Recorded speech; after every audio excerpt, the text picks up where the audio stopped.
L'ensemble de la population serait empoisonnée par ces molécules utilisées pour traiter les bananeraies. Les conséquences sont très graves. Pour les Antillais, le constat est alarmant. Les insecticides utilisés pour les plantations de bananes en Martinique et en Guadeloupe seraient à l'origine d'un désastre sanitaire. Aujourd'hui, nous allons voir le chlordécone, une molécule utilisée dans les pesticides aux Antilles dans les années 80-90 pour lutter contre les charançons. Nous verrons en premier les origines de ce chlordécone, nous verrons ensuite son utilisation dans les bananeraies et pour finir, nous verrons les conséquences qu'il a de nos jours. Allez, c'est parti!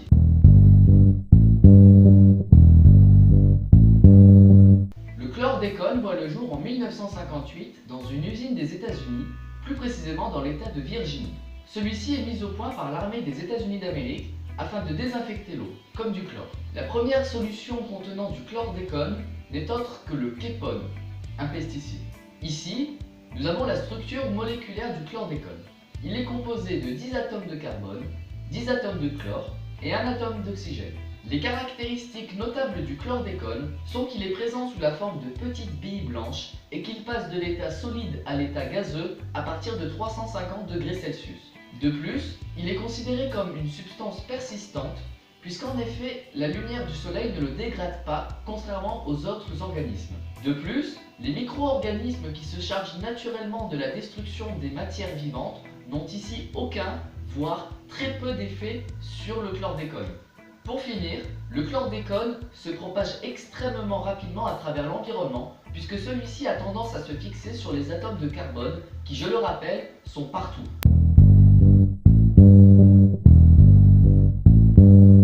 On observera cependant un changement majeur dans l'industrie des pesticides lorsqu'en 1975 en Virginie, l'industrie qui était chargée jusqu'alors de produire le képone va fermer suite au mécontentement de ses ouvriers. En effet, on remarque parmi eux une augmentation très considérable des maladies infectieuses ainsi qu'une santé largement dégradée.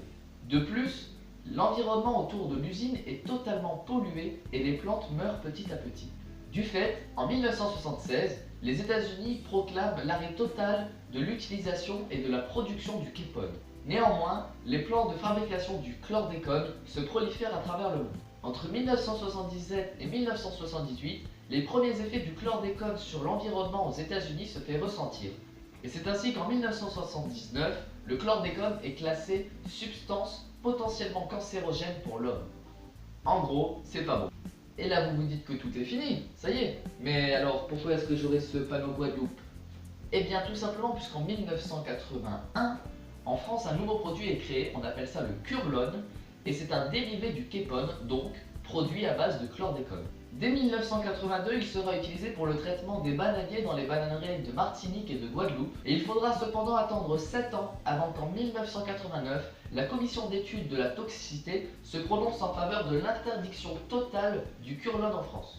Et le 1er février 1990, on observe le retrait des ventes du Curlone sur tout le territoire français. Néanmoins, les grands patrons des bananeraies des Antilles vont faire pression sur le gouvernement français pour pouvoir obtenir à nouveau le droit de diffuser le chlordécone dans leurs plantations.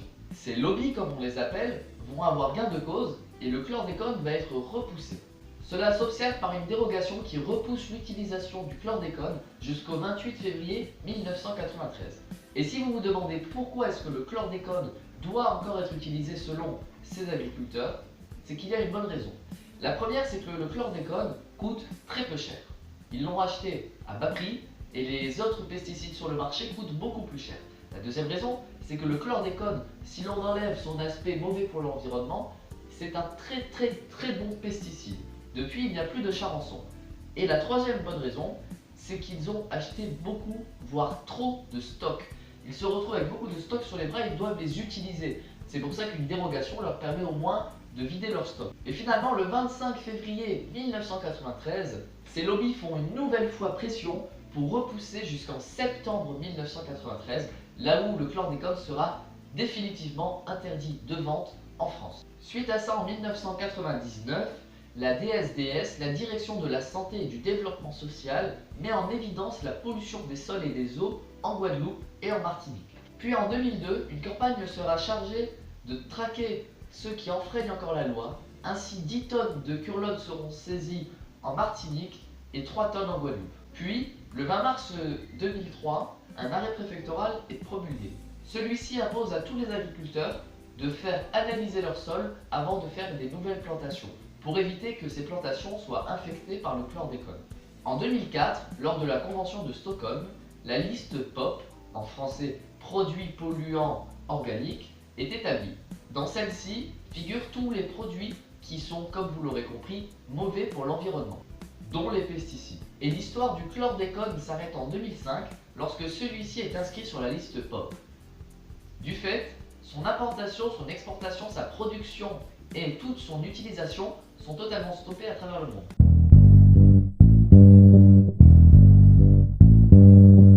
Vu que c'est une molécule persistante, on estime à environ 70 000 ans sa présence aux Antilles. Heureusement, d'immenses campagnes sont mises en place afin de nettoyer les sites les plus touchés. De ce fait, nous sommes passés de 70 000 ans à environ 600 ans. C'est mieux. Pour vous donner une idée, la teneur maximale à ne pas dépasser qu'un humain peut avoir dans son corps est de 0,5 microgrammes de chlordécone par kilogramme. Et comme nous l'avons vu, les sols sont encore très pollués aux Caraïbes. Et c'est pour ça qu'aux Antilles, plus précisément, un poisson pêché en mer compte environ 31 microgrammes de molécules de chlordécone dans son corps. 31, 0,5, on est largement au-dessus. Terre polluée et risque de cancer. Mais les lieux les plus touchés sont bien sûr les anciens sols des bananeraies, où là on compte 13 000 microgrammes par kilo. Ces sols ne sont plus exploitables, et si certaines personnes continuent de les exploiter pour leurs besoins personnels, elles courent un grand danger. Ici vous avez les cartes de la Martinique et de la Guadeloupe, ainsi que la concentration de chlordécone autour de ces deux îles. Nous pouvons voir qu'il y a forcément beaucoup plus de chlordécone sur les côtes, donc les littoraux, ainsi qu'en mer, que sur terre. Cela s'explique par le simple fait qu'il n'y a aucune plantation de bananes à l'intérieur des terres.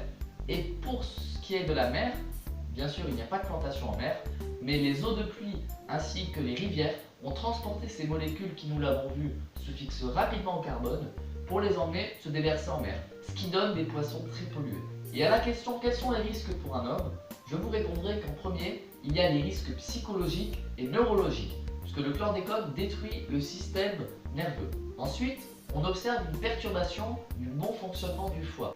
Pour les hommes, le cancer de la prostate est largement multiplié s'il a été en contact avec du chlordécone. Et chez les femmes, on observe une durée de grossesse raccourcie. Ceci peut être dangereux puisque le nouveau-né peut subir des troubles respiratoires ou alors peut être plus facilement victime de lésions ainsi que d'infections. En conclusion, le chlordécone, que l'on appellera ici le curlone en l'occurrence, est encore bien présent sur le sol des Antilles, et ça pour plusieurs années. Sur ce, je vous dis merci beaucoup d'avoir regardé cette vidéo. N'oubliez pas de laisser un petit pouce bleu si elle vous a plu, pour moi c'était vraiment spécial. N'oubliez pas non plus de laisser un commentaire, voilà, pour me donner votre avis, pour me donner votre opinion, c'est très important. Et sur ce, je vous dis bye bye.